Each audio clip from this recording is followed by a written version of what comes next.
Hi all, അസ്സലാമലൈക്കും. Welcome back to my channel. ഇന്ന് നല്ല ഈസി ആയിട്ട് സോഫ്റ്റായിട്ട് പെട്ടെന്ന് തയ്യാറാക്കാൻ പറ്റുന്നൊരു കിണ്ണത്തപ്പത്തിൻ്റെ റെസിപ്പിയാണ്. ഇത് ചെയ്യാനായിട്ട് പച്ചരിയുടെയൊന്നും ആവശ്യമില്ല. അല്ലാതെ തന്നെ ഇതെങ്ങനെ തയ്യാറാക്കാമെന്ന് നോക്കാം. നല്ല ടേസ്റ്റാണ്. ഇനി ഇതിൻ്റെ റെസിപ്പിയിലോട്ട് പോവാം. അതിനായിട്ട് ഞാൻ ഒരു സ്റ്റീൽ പാത്രമെടുത്ത് അതിൽ നെയ്യ് ഒഴിച്ച് നന്നായിട്ട് ഗ്രീസ് ചെയ്ത് വെച്ചിട്ടുണ്ട്. ഇനി വേറൊരു ബൗൾ എടുക്കാം. ഇനി ഇതിലേക്ക് ഒരു മുട്ട ചേർത്ത് കൊടുക്കാം. അതിലോട്ട് അരക്കപ്പ് പഞ്ചസാര കൂടി ചേർത്ത് കൊടുക്കാം. ഞാനിതിൽ പൊടിച്ച പഞ്ചസാരയാണ് ചേർക്കുന്നത്. പൊടിക്കാത്ത അരക്കപ്പ് പഞ്ചസാരയാണ് ഞാൻ മെഷർമെൻറ്റ് ചെയ്തെടുത്തിട്ടുള്ളത്. മധുരം കൂടുതൽ ആവശ്യമുള്ളവർക്ക് 1/4 കപ്പ് വരെ ആകാം. മിക്സ് ചെയ്യാൻ കുറച്ചുകൂടി ഈസി പൊടിച്ച പഞ്ചസാരയാണ്. അതുകൊണ്ടാണ് ഞാൻ പൊടിച്ചത് ചേർത്ത് കൊടുത്തിട്ടുള്ളത്. ഇനി ഇതിലേക്ക് അരക്കപ്പ് കോൺഫ്ലോറും കൂടി ചേർത്ത് കൊടുക്കാം. ഇനി ഇതിലോട്ട് 2.5 കപ്പ് പാൽ കൂടി ചേർക്കാം. ഇത് ഞാൻ പശുവിൻ പാലാണ് കറക്റ്റ് 2.5 കപ്പ് എടുത്തിട്ടുള്ളത്. തേങ്ങാപ്പാൽ ചേർത്ത് കൊടുത്താലും മതിയാകും. കുറച്ചുകൂടി ഈസിയായിട്ട് ചെയ്യാനായിട്ടാണ് ഞാൻ പശുവിൻ പാൽ എടുത്തിട്ടുള്ളത്. അതും കൂടി ചേർത്ത് നന്നായിട്ട് മിക്സ് ചെയ്തെടുക്കാം. ഈ വീഡിയോ കാണുന്ന എല്ലാ ഫ്രണ്ട്സും ഒന്ന് ലൈക്ക് ചെയ്ത് കൂടി സപ്പോർട്ട് ചെയ്യണം. പുതുതായിട്ട് വന്ന ഫ്രണ്ട്സ് ഉണ്ടെങ്കിൽ സബ്സ്ക്രൈബ് ചെയ്ത് കൂടി സപ്പോർട്ട് ചെയ്യാൻ മറക്കരുത്. ഇത് നന്നായിട്ട് മിക്സായി വന്നിട്ടുണ്ട്. ഇനി ഇതിലേക്ക് 1 ടേബിൾ സ്പൂൺ നെയ്യ് കൂടി ചേർത്ത് കൊടുക്കാം. ഇനി ഫ്ലേവറിനായിട്ട് ചതച്ച് വച്ചിരിക്കുന്ന 2 ഏലക്കായ് കൂടി ചേർത്ത് കൊടുക്കാം. ഏലക്കയുടെ തൊലിയൊക്കെ മാറ്റിയിട്ട് സീഡ് മാത്രമായിട്ടാണ് ഞാൻ ചേർത്ത് കൊടുക്കുന്നത്. അതും കൂടി ചേർത്ത് മിക്സ് ചെയ്ത് മാറ്റി വയ്ക്കാം. ഇനി ഇത് തയ്യാറാക്കാനുള്ള പാത്രം ഗ്യാസ് സ്റ്റോപ്പിൽ വയ്ക്കാം. ഞാനിവിടെ നോൺ സ്റ്റിക്കാണ് എടുത്തിട്ടുള്ളത്. ഇത് ചെയ്യാനായിട്ട് ഏറ്റവും നല്ലത് നോൺ സ്റ്റിക്ക് പാത്രം എടുക്കുന്നതാണ്. അതിലോട്ട് 1.5 ടേബിൾ സ്പൂൺ നെയ്യ് കൂടി ആഡ് ചെയ്ത് കൊടുക്കാം. ഇനി ഇതിലേക്ക് കാഷ്യൂസും റൈസിൻസും കൂടിയിട്ട് നന്നായിട്ട് റോസ്റ്റ് ചെയ്തെടുക്കാം.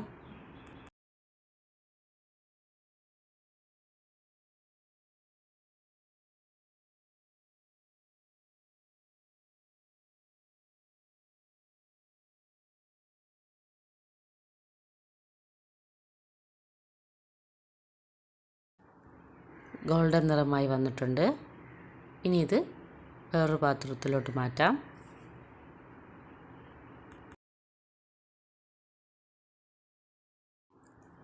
ഇനി ഇതിലോട്ട് നേരത്തെ മിക്സ് ചെയ്ത് വെച്ചേക്കുന്ന മിക്സ് ഒഴിച്ചു കൊടുക്കാം. ഇനി ലോ ഫ്ലെയിമിൽ വേണം ചെയ്തെടുക്കാനായിട്ട്. നന്നായിട്ട് മിക്സ് ചെയ്ത് കൊടുത്തുകൊണ്ടിരിക്കണം, ഇല്ലെങ്കിൽ അടിക്ക് പിടിക്കും. അടിക്ക് പിടിക്കാതിരിക്കാനായിട്ടാണ് ഞാൻ നേരത്തെ നോൺ സ്റ്റിക്ക് പാത്രം എടുക്കുന്നതാണ് നല്ലതെന്ന് പറഞ്ഞത്. ഇതിപ്പോൾ കുറച്ച് തിക്കായി വന്നിട്ടുണ്ട്. കോൺഫ്ലോർ ആയതുകൊണ്ട് തന്നെ പെട്ടെന്ന് തിക്കാവും. ഇനി ഇതിലേക്ക് 1 നുള്ള് ഉപ്പ് കൂടി ചേർത്ത് കൊടുക്കാം. അതും കൂടി ചേർത്ത് നന്നായിട്ടൊന്ന് മിക്സ് ചെയ്ത് കൊടുത്തുകൊണ്ടിരിക്കണം.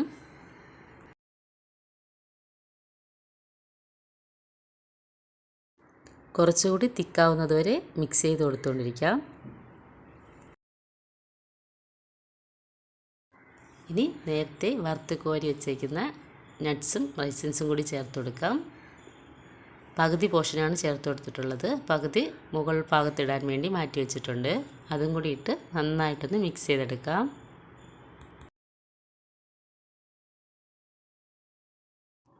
ഇത്രയും മതി. ഇനി ഫ്ലെയിം ഓഫ് ചെയ്യാം. ഇതാണ് ഇതിൻ്റെ കറക്റ്റ് തിക്ക്. ഇനി നമുക്ക് ചൂടോടെ തന്നെ ഗ്രീസ് ചെയ്ത് വെച്ചേക്കുന്ന പാത്രത്തിൽ ഒഴിച്ചു കൊടുക്കാം. അതിന് മുന്നേ അതിലോട്ട് നേരത്തെ മാറ്റി വെച്ച നട്ട്സ് റൈസിൻസും ഒക്കെ മുകളിൽ ചേർത്ത് കൊടുക്കാം. ഇതൊക്കെ ഇട്ടതിന് ശേഷം നേരത്തെ ചെയ്ത് വെച്ചേക്കുന്ന മിക്സ് കൂടി ഇതിലോട്ട് ഒഴിച്ചു കൊടുക്കാം. ചൂടോടു കൂടി തന്നെ ഒഴിച്ചു കൊടുക്കണം.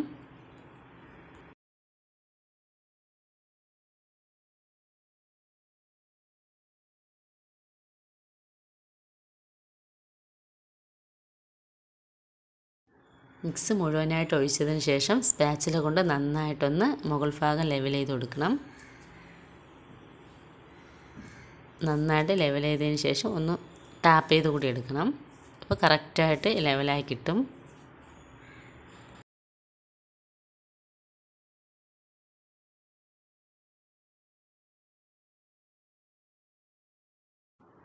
ഇനി ഇത് തണുക്കാനായിട്ട് വെയിറ്റ് ചെയ്യാം.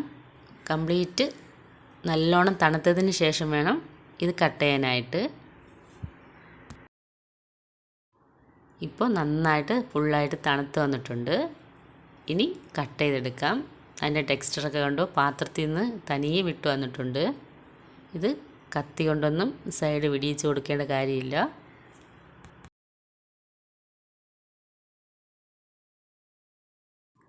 ഇനി ഇത് വേറൊരു പാത്രത്തിലോട്ട് മാറ്റാം.